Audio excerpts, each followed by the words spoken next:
ಪ್ರೀತಿ ಮಾಡೋಕೆ. Love in Mandya ಈ ತಂಡದ ಜೊತೆ ನಮ್ಮ ಮಾತುಕತೆ ನಡೀತಾ ಇತ್ತು. ಬ್ರೇಕ್ ಹೋಗೋದಕ್ಕೂ ಮುಂಚೆ ಒಂದು ಅದ್ಭುತವಾದಂಥ ಹಾಡನ್ನು ಕೇಳಿದ್ರೆ, ಈ ಚಿತ್ರದ ಅಷ್ಟೂ ಹಾಡುಗಳು ಸೂಪರ್ ಹಿಟ್ ಆಗಿದೆ.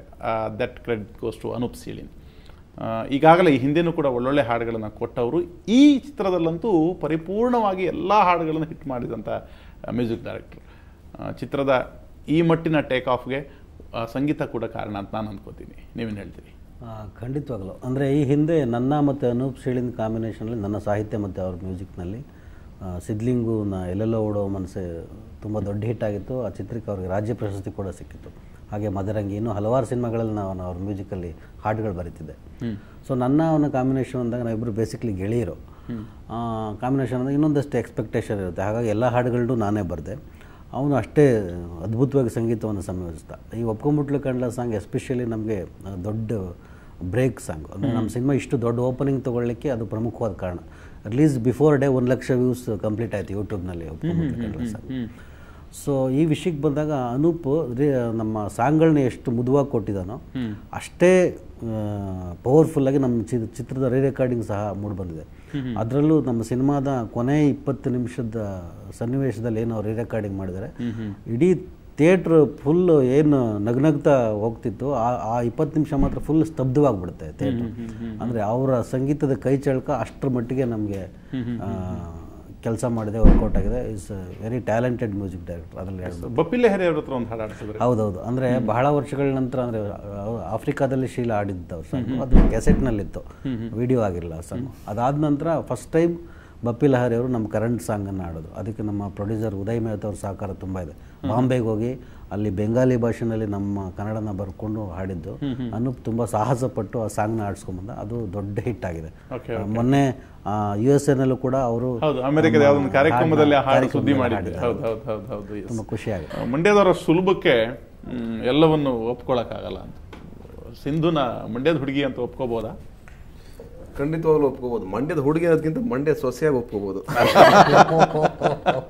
ಅಂದರೆ ಲವ್ ಇನ್ ಮಂಡ್ಯದಲ್ಲಿ, ಲವ್ ಇನ್ ಮಂಡ್ಯ ಮುಖಾಂತರ ಆ ಕ್ಯಾರೆಕ್ಟರ್ಲಿ ಅವ್ರನ್ನ ಸೊಸೆಯಾಗಿ, ಮಂಡ್ಯದ ಸೊಸೆಯಾಗಿ ಜನ ಒಪ್ಕೊಂಡಿದ್ದಾರೆ. ಹೌದು. ಮುಂಚೆ ಎಲ್ರಿಗೂ ಇದು ಕೂಡ ಡೌಟ್ ಇತ್ತು, ಸಿಂಧು ಕೈಯಲ್ಲಿ ಜಾಸ್ತಿ ಡೈಲಾಗ್ಸ್ ಹೇಳ್ಸಕ್ಕಾಗಲ್ಲ, ಸೈಲೆಂಟ್ ಪಾತ್ರಗಳಲ್ಲಿ ಮಾತ್ರ ಕಾಣಿಸ್ಕೊಳ್ಳೋದು, ಇಲ್ಲ ಮೂಕ ಅಭಿನಯ ಮಾತ್ರ ಸೆಟ್ ಇವ್ರಿಗೆ ಅಂತ. ಸೊ ಅದೆಲ್ಲ ಲವ್ ಇನ್ ಮಂಡ್ಯ ಮರ್ಸು ಸರ್ ಅಂತ ಡೈಲಾಗ್ ಕೊಟ್ಟಿದ್ದಾರೆ. Very nice. ಮುಂದಿನ ನಿಮ್ಮ ಚಿತ್ರಕ್ಕೂ ಕೂಡ ಸಿಂಧು ನಾಯಕಿ ಅನ್ನುವಂಥದ್ದು ಮಾತಿದೆ. ಅಂದರೆ ಅನುಭವ 2 ಕೂಡ ಅದು ನಿಜಾನ ಅಂತ? ಅದು ಮಾತುಕತೆಯಲ್ಲಿದೆ ಸರ್. ಅದು ಎಲ್ಲ ನಮ್ಮ ಪ್ರೊಡ್ಯೂಸರು ಮತ್ತು ಎಲ್ಲ ಇಡೀ ಟೀಮ್ ಸೇರಿ ಅದು ಮಾತುಕತೆ ಮಾಡಿದ್ದಾರೆ. ಅದು ಓಕೆ ಆಗಿದೆ. ಬಟ್ ಅದು ಸ್ವಲ್ಪ ಲೇಟ್ ಆಗುತ್ತೆ. ಯಾಕೆಂದರೆ ನೆಕ್ಸ್ಟ್ ಇಯರಲ್ಲಿ ಬರುತ್ತದೆ. ಆಫ್ಟರ್ ರಾಕೆಟ್ ನನ್ನ ಸಿನಿಮಾ ಮುಗಿದ್ಮೇಲೆ ಬಹುಶಃ ಅದು ಶುರುವಾಗುತ್ತೆ. ಆಮೇಲೆ ಎಲ್ಲರ ಅವತ್ತಿಗೆ ಏನೇನು ಕಮಿಟ್ಮೆಂಟ್ಗಳಿರುತ್ತೆ ನಮ್ದೆಲ್ಲ ನೋಡಿಕೊಂಡು ಅವತ್ತು ಕೂತ್ಕೊಂಡು ಮಾತಾಡ್ಕೊಂಡು. ಸೀರೀಸ್ ಹಿಟ್ ಆಗಿದೆ ಇಬ್ಬರು ಜೋಡಿ. ಮುಂದಿನ ಸಿನಿಮಾಗಳಿಗೂ ಕೂಡ ಹ್ಯಾಟ್ರಿಕ್ ಆಗಿದೆ. ಆಕ್ಚುಲಿ ಜೋಡಿಯಾಗಿ 2 ಆಗಿದೆ. ಇನ್ನೊಬ್ರು ಮಾಡಿದ ಸಿನಿಮಾ. ಸೂಕ್ಷ್ಮವಾಗಿ ಒಂದು ಮಾತು ಹೇಳಿದ್ರಿ, ಮಂಡ್ಯದ ಸೊಸೆ ಅಂತ. ಆ ಬಗ್ಗೆ ಕೂಡ ಮಾತುಗಳು ಓಡಾಡ್ತಿದೆ. ಪ್ರತಿಕ್ರಿಯಿಸ್ತೀರಾ? ನಾನು ಅವಳು ಇಬ್ರು ಒಳ್ಳೆ ಫ್ರೆಂಡ್ಸ್ ಅಷ್ಟೇ. ತುಂಬಾ ಒಳ್ಳೆ ಫ್ರೆಂಡ್ಸ್ ಆಗಿರೋದ್ರಿಂದ ಎಲ್ಲರೂ ಮಿಸ್ಟೇಕ್ ಮಾಡ್ಕೋತಾರೆ ಅಷ್ಟೇ. Cinema ಇಂಡಸ್ಟ್ರಿನಲ್ಲಿ common. 2 ಸಿನಿಮಾ ಮಾಡಿದ್ರೆ ಏನೋ ಇದೆ ಅಂತ ಮಾತಾಡ್ತಾರೆ. ಬಟ್ ಏನಿದೆ? ಫ್ರೆಂಡ್ಶಿಪ್ ಇದೆ. ಸಿಂಧು ತುಂಬಾ ಮುಗ್ಧ ಹುಡುಗಿ. ಏನಿದೆ ಅಂತ ಸತೀಶ್ನ ಕೇಳುವಷ್ಟರ ಮಟ್ಟಿಗೆ. ಆಗಲಿ, ಮುಂದಿನ ಬೆಳವಣಿಗೆಗಳನ್ನೆಲ್ಲವನ್ನ ನಾವು ಕಣ್ತುಂಬಿಸ್ಕೊಳ್ಳೋಣ. ಅರಸು ಅವರೇ, ನಿಮ್ಮ ಬಗ್ಗೆನೂ ನಾನು ಕೇಳೋದಾದ್ರೆ, ಅರಸು ಅಂತಾರೆ, ಈ ಅಂತಾರೆ ಏನು ಅಂತ? ಅಂತಾರೆ ಅನ್ನೋದೇನಂದ್ರೆ, ನಾನು ಲಿರಿಕ್ ರೈಟ್ರಾಗಿ ಇಂಡಸ್ಟ್ರಿಗೆ ಎಂಟ್ರಿ ಕೊಟ್ಟಿದ್ದು. ಸೊ ನನ್ನ ಹೆಸರಲ್ಲೇ ಒಂದು ಲಯ ಇರಲಿ ಅಂತೇಳಿ ಅಂತಾರೆ. ಆ ಹೆಸರೇ ಹಾಡಿದ್ದಂಗಿದೆ, ಅರಸು ಅಂತಾರೆ ಅಂತ. ಅದಕ್ಕೋಸ್ಕರ ಅಂತಾರೆ ಅನ್ನೋದು ನಾನು ಇಟ್ಕೊಂಡಿರೋ, ಅರಸು ಪಕ್ಕದಲ್ಲಿ ಇಟ್ಕೊಂಡಿರೋದು ಅಷ್ಟೇ. ಈ ಚಿತ್ರದಲ್ಲಿ ನಿಮಗೆ ಚಾಲೆಂಜಿಂಗ್ ಅನಿಸಿದ್ದೆ ಎಲ್ಲಿ ಅಂತ? ಇಲ್ಲಿ ಕೇವಲ ನೀವು ನನಗೆ ಗೊತ್ತಿದ್ದ ಹಾಗೆ ಬರೀ ನಾಯಕನಾಗಿ ಕೆಲಸ ಮಾಡಲಿಲ್ಲ. ನೀವು ಇಡೀ ಚಿತ್ರದ ಅಷ್ಟು ಹಂತದಲ್ಲಿ ಜೊತೆ ಆದವರು, ಅಂದರೆ ತಲೆ ಕೆಡಿಸ್ಕೊಂಡವರು. ಇಲ್ಲಿ ನಿಮ್ಮತನದವನ್ನು ಕೂಡ ಚಾಪತ್ತು ಒಂದು ಅವಕಾಶ ಇತ್ತು ಮತ್ತು ಅದನ್ನು ನೀವು ಪ್ರೂವ್ ಮಾಡಬೇಕಿತ್ತು. ಸೊ ಇಲ್ಲಿ ನಿಮಗೆ ಚಾಲೆಂಜಿಂಗ್ ಅನಿಸಿದ್ದ ಹಂತ ಎಲ್ಲಿ ಅಂತ ಇಡೀ ಸಿನಿಮಾದ ಮೇಕಿಂಗಲ್ಲಿ? ಇಡೀ ಸಿನಿಮಾದ ಮೇಕಿಂಗಲ್ಲಿ ನನಗೆ ತುಂಬ ಸ್ಟ್ರಾಂಗ್ ಪಾಯಿಂಟ್ ಅಂತ ಅನಿಸಿದ್ರೆ ಲಾಸ್ಟ್ ಕ್ಲೈಮ್ಯಾಕ್ಸಲ್ಲಿ ಆ್ಯಕ್ಷನ್ ಸೀಕ್ವೆನ್ಸ್. ಆ ಆ್ಯಕ್ಷನ್ ಸೀಕ್ವೆನ್ಸಲ್ಲಿ ನಾನು ತೂಗಿಸ್ಕೊಂಡು ಹೋಗ್ಬೇಕು. ಯಾಕಂದರೆ ನನ್ನನ್ನು ನೋಡೋದು ಎಲ್ಲರೂ ತುಂಬ ಇನ್ನೋಸೆಂಟ್ ಹುಡುಗ, ಇವನು ಹೊಡಿತಾನೆ ಬಡಿತಾನೆ ಅಂತ ಯಾರು ನೋಡಲ್ಲ. ಅದು ಕೆಳಗಡೆ ಕಪಾಲಿ ಹತ್ರ ಯಾರು ಹೇಳ್ತಿದ್ರು ಬಂದಾಗ. ರಾತ್ರಿ ಏನೋ ಕೆಲಸ ಮಾಡ್ತಾ ಇರೋ ಹುಡುಗರೆಲ್ಲ ನಾನೊಂದು ವಿಸಿಟ್ ಆಗ್ತಾ ಯಾರೋ 4 ಜನ ಬಂದು ಮಾತಾಡ್ತಿದ್ರು, ಅಣ್ಣ ನೀನು ಹೊಡ್ಸ್ಕೊಬಿಡಕ್ಕಣ, ಎಲ್ಲ ಪಿಕ್ಚರ್ ಹೊಡ್ಸ್ಕೋತೀರಣ್ಣ, ನೀನು ಹೊಡಿಬೇಕಣ್ಣ ಅಂತ. ನಾನು ಹೇಳಿದೆ ಈ ಪಿಕ್ಚರಲ್ಲಿ ಚೆನ್ನಾಗಿ ಹೊಡೆದಿದ್ದೀನಿ ನೋಡ್ರು ಅಂತ. ಅದೇ ಚಾಲೆಂಜಿಂಗ್ ಆಗಿತ್ತು ನನಗೆ ಈ ಸಿನಿಮಾದಲ್ಲಿ. ಆಮೇಲೆ ಪ್ರತಿ ಸಿನಿಮಾದಲ್ಲೂ ನಾನು ಟ್ರೈ ಔಟ್ ಮಾಡೋದು ಅದನ್ನೇ, ಅಂದರೆ ನಾನು ಏನಾಗ್ತಿದೆ ಸುತ್ತ ಅಂತ ಗಮನಿಸಕ್ಕೆ ಹೋಗಲ್ಲ, ಬಟ್ ಒಂದೇನಂದರೆ ನನ್ನ ಪಾತ್ರ ಹೇಗಾಗ್ತಾ ಇದೆ, ಆ ಕನ್ಸ್ಟ್ರಕ್ಷನ್ ಹೇಗಾಗ್ತಾ ಇದೆ, ಅದನ್ನು ನಾನು ಎಷ್ಟು ಚೆನ್ನಾಗಿ ಮಾಡಬಲ್ಲೆ, ಅದನ್ನು ನಾನು ಹೆಂಗೆ ಹಿಡಿದಿಡಬಲ್ಲೆ. ನಾನು ಯಾವತ್ತೂ ಅಷ್ಟೇ, ನನ್ನ ಮಾತುಗಳಲ್ಲಿ ನಾನು ಯಾವತ್ತೂ ಉತ್ತರ ಕೊಡೋದೇ ಇಲ್ಲ. ನನ್ನ ಆ್ಯಕ್ಟಿಂಗ್ ಮುಖಾಂತರನೋ ಅಥವಾ ನನ್ನ ಕ್ಯಾರೆಕ್ಟರೇಷನ್ ಮುಖಾಂತರನೋ ಅದನ್ನು ಜನ ನೋಡಿ ಖುಷಿ ಪಡ್ತಾರಲ್ಲ, ಅದೇ ನನ್ನ ಉತ್ತರ ಅಷ್ಟೇ. ಯಾರೇ ಮಾಡಬೇಕಾದ್ರೆ ನನ್ನ ಜೊತೆಗೆ ಅದೇ ನನ್ನ ಉತ್ತರ. ನಾನು ಮನಸಾರೆ ಮಾಡಿದಾಗಲೂ ಅಷ್ಟೇ, ಅಂದರೆ ಶೂಟಿಂಗ್ ನಡಿಬೇಕಾದ್ರೆ ಏನಾಗೋದು ಅಂತಂದರೆ ಅದು ತುಂಬ ನಾನು ಅಷ್ಟು ಇಂಪಾರ್ಟೆಂಟ್ ವ್ಯಕ್ತಿ ಆಗ್ತಾ ಇರಲ್ಲ ಆ ಜಾಗದಲ್ಲಿ ಸುಮಾರು ಸಿನಿಮಾಗಳಲ್ಲಿ. ಬಟ್ ನನ್ನ ಸಿನಿಮಾ ಆಚೆಗೆ ಬಂದಮೇಲೆ ನಾನು ಇಂಪಾರ್ಟೆಂಟ್ ವ್ಯಕ್ತಿ ಆಗ್ತಿದೆ.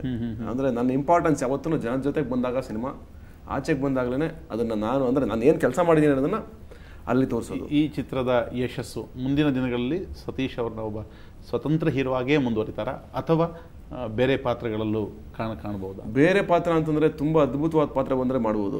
ಈಗ ಏನಾಗುತ್ತೆ ಅಂತಂದ್ರೆ, ಈಗ ನನ್ನನ್ನು ನಂಬ್ಕೊಂಡಂತ ಫ್ಯಾನ್ಸ್ ಇರ್ತಾರೆ. ಈಗ ಸತೀಶ್ ಸಿನಿಮಾ ಅಂದ ತಕ್ಷಣ ಒಂದಷ್ಟು ಜನ ಬಂದೇ ಬರ್ತಾರೆ. ಅದಕ್ಕೆ ಅಭಿಮಾನಿಗಳಿಗೆ ಏನಾಗುತ್ತೆ ಅಂತಂದ್ರೆ, ನಾನೆಲ್ಲ ಹೋಗ್ಬಿಟ್ಟು ಏನೇನೋ ಮಾಡ್ಬಿಟ್ರೆ ಏನಾಗುತ್ತೆ, ಅವ್ರಿಗೆ ಬೇಸರ ಆಗಿ ಶುರು ಆಗುತ್ತೆ. ಆಮೇಲೆ ಕಮರ್ಷಿಯಲ್ ಅಜೆಂಡಾಗಳು ತುಂಬಾ ಇರ್ತವೆ. ನನ್ನ ಸಿನಿಮಾ ಹಿಂದ್ಗಡೆ ಬರೀ ನಾನು ಹೋಗಿ ಪಾತ್ರ ಮಾಡೋದು ಅಷ್ಟೇ ಇರಲ್ಲ, ಒಬ್ಬ ಹೀರೋ ಆಗಿ ತುಂಬಾ ಇರುತ್ತೆ, ಅಂದ್ರೆ 108 ಇರುತ್ತೆ, ಅದೆಲ್ಲ ಹೇಳಕ್ ಆಗ್ತಿರೋದು. ಹಂಗಾಗಿನೇ ಎಲ್ಲ ಹೀರೋಗಳು ಯಾಕೆ ಸ್ಟಿಕ್ ಆಗ್ತಾರೆ ಅಂತಂದ್ರೆ ಅದಕ್ಕೆ ತುಂಬಾ ದೊಡ್ಡ ರೀಸನ್ಗಳಿದೆ. ಖಂಡಿತ ನೀವು ಇದೇ ಚಾನಲ್ನ ನಾನು ಕಾರ್ಯಕ್ರಮದಲ್ಲಿ ಅದ್ರ ಬಗ್ಗೆ ಮನಬಿಚ್ಚಿ ಮಾತನಾಡಿದ್ರಿ. ಅಫ್ಕೋರ್ಸ್ ಖಂಡಿತ.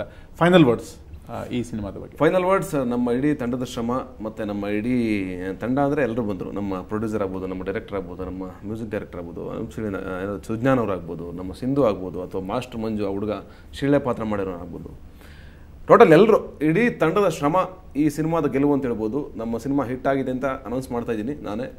ನಮ್ಮ ಪ್ರೊಡ್ಯೂಸರ್ ಕೂಡ ಅನೌನ್ಸ್ ಮಾಡಿದ್ದಾರೆ. ಪ್ರೊಡ್ಯೂಸರ್ ಅನೌನ್ಸ್ ಮಾಡಿದ್ಮೇಲೆ ನಾವು ಹೇಳಿದ್ರಲ್ಲಿ ತಪ್ಪಿಲ್ಲ ಅಂತ ಅನ್ಕೋತೀನಿ. ಸತೀಶ್ ಅವ್ರ ಮಾತನ್ನು ನಾವು ಕೂಡ ಒಪ್ತೀವಿ. ಯಾಕೆಂದರೆ ಒಬ್ಬ ಅಪ್ಪಟ ಗ್ರಾಮ್ಯ ಕಲಾವಿದ, ಆತನ ಯಶಸ್ಸನ್ನು ಇಡೀ ನಾಡು ಬಯಸಿತ್ತು. ಅದು ಐ ಥಿಂಕ್ ಈ ಸಿನಿಮಾದಿಂದ ಸಾಧ್ಯ ಆಯಿತು ಅಂತ. ಸಿಂಧು, ನೀವು ಹೇಳುವ ಕೊನೆಯ ಮಾತುಗಳು ಈ ಸಿನಿಮಾದ ಬಗ್ಗೆ. ಲವ್ ಇನ್ ಮಂಡ್ಯ ಸಿನಿಮಾ ಸಾಂಗ್ನೇ ಅಷ್ಟು ಜನರು ಒಪ್ಕೊಂಡ್ಬಿಟ್ಟು ನಮ್ಮ ಮೇಲೆ ಒಂದು ಪ್ರೀತಿಗೋಸ್ಕರ ನೆನ್ನೆ ಪ್ರತಿ ಒಂದು ಸೆಂಟರ್ಸಲ್ಲೂ ತುಂಬ ಭರ್ಜರಿ ಪ್ರದರ್ಶನ ಕಂಡಿರೋಂಥ ಸಿನಿಮಾ. ಸೊ ಇನ್ನು ಮುಂದೆಗೂ ಇದು ಇಷ್ಟೇ ಒಳ್ಳೆ ಕಲೆಕ್ಷನ್ ಸಿಗಲಿ, ನಡೀಲಿ ಈ ಥರ. ಸೊ ಇವ್ರದ್ದು ಹೇಳಿರೋಂಥದ್ದೊಂದು ಮಾತಿದೆ, ಒಮ್ಮೆ ನೋಡಿದರೆ ಮತ್ತೊಮ್ಮೆ ನೋಡಿದರೆ ಮಗದೊಮ್ಮೆ ನೋಡಲೇಬೇಕಾದ ಚಿತ್ರ ಲವ್ ಇನ್ ಮಂಡ್ಯ ಅಂತ. ಸೊ ನಾನು ಅದನ್ನೇ ಹೇಳಕ್ಕೆ ಇಷ್ಟಪಡ್ತೀನಿ. ಮಾಡಿಬಿಟ್ಟಿದ್ದಾರೆ. ಚೆನ್ನಾಗಿ ಹೇಳಿದ್ರಿ ಅರಸು ಅವರೇ. ಈಗಾಗಲೇ ಇವ್ರ ಮಾತುಗಳಿಂದ ಒಮ್ಮೆ ನೋಡಿದ್ರೆ ಮತ್ತೊಮ್ಮೆ ಮಗದೊಮ್ಮೆ ನೋಡ್ಬೇಕು ಅನ್ಸುವಂಥ ಸಿನಿಮಾ ಅನ್ಸುತ್ತೆ. ಅವ್ರು ಚೆನ್ನಾಗಿ ಹೇಳ್ತಾರೆ, ಅದೊಂದ್ಸಲ ಅವ್ರ ಕಡೆ ನೀವೇ ಹೇಳ್ಬಿಡಿ. ಇಲ್ಲ, ಇದು ಅಂದರೆ ಒಂದು ಸ್ವಂತಿಕೆ ಇರತಕ್ಕಂಥ ಕನ್ನಡದ ಸೌಮ್ಯಕ ಚಿತ್ರ. ಆ ಕಾರಣಕ್ಕೆ ಜನರು ಥಿಯೇಟ್ರಿಗೆ ಬಂದು ಸಿನಿಮಾ ನೋಡಬೇಕು. ನಮ್ಮ ಡೈಲಾಗ್ನಲ್ಲಿ ಹೇಳೋದಾದರೆ, ಒಮ್ಮೆ ನೋಡಿದರೆ ಮತ್ತೊಮ್ಮೆ ನೋಡಿದರೆ ಮಗದೊಮ್ಮೆ ನೋಡಿದರೆ ಇನ್ನೊಮ್ಮೆ ನೋಡಿದರೆ ಮರುವೊಮ್ಮೆ ನೋಡಬೇಕೆಂದ ಚಿತ್ರ ಲವ್ ಇನ್ ಮಂಡ್ಯ. ನೋಡಲು ಮರೆಯದಿರಿ, ಮರೆತು ನಿರಾಶರಾಗದಿರಿ ಕನ್ನಡ ಕಲಾಭಿಮಾನಿಗಳೇ, ಕನ್ನಡ ಕಲಾ ರಸಿಕರೇ. ನಿಮ್ಮೆಲ್ಲರ ನೆಚ್ಚಿನ ನಾಯಕ ನಟ ಸತೀಶ್ ಅಭಿನಯದ ಚಿತ್ರ ಲವ್ ಇನ್ ಮಂಡ್ಯ. ಎಸ್, ಇದು ಲವ್ ಇನ್ ಮಂಡ್ಯ ಚಿತ್ರದ ತಂಡದ ನಾಯಕರ, ನಾಯಕಿಯ, ನಿರ್ದೇಶಕರ ಮನದಾಳದ ಮಾತು. ಅವರು ಹೇಳಿದ ಹಾಗೆ ಒಂದು ಸ್ವಮೇಕ್ ಚಿತ್ರಕ್ಕೆ ಒಂದು ದೊಡ್ಡ ಉದಾಹರಣೆ, ಅದರ ಜೊತೆಗೆ ಒಂದು ಆದರ್ಶ ಅನ್ನುವಂಥದ್ದು ಕೂಡ. ಈ ಚಿತ್ರದ ಹಾಡುಗಳ ಬಗ್ಗೆ ಆಗಲೇ ಮಾತಾಡ್ತಾ ಇದ್ವಿ. ಬಪ್ಪಿ ಲಹರಿ ಅವರು ಸಾಕಷ್ಟು ವರ್ಷಗಳ ನಂತರ ಕನ್ನಡದಲ್ಲಿ ಮತ್ತೆ ದನಿಯಾಗಿದ್ದಾರೆ. ಅವರ ಒಂದು ಹಾಡನ್ನು ನೋಡ್ತಾ ಈ ಚರ್ಚೆಯನ್ನು ಮುಗಿಸ್ತೀವಿ. ನೇರ ದಿಟ್ಟ ನಿರಂತರ ಸುದ್ದಿಗಾಗಿ ನೋಡ್ತಾ ಇರಿ ಸುವರ್ಣ.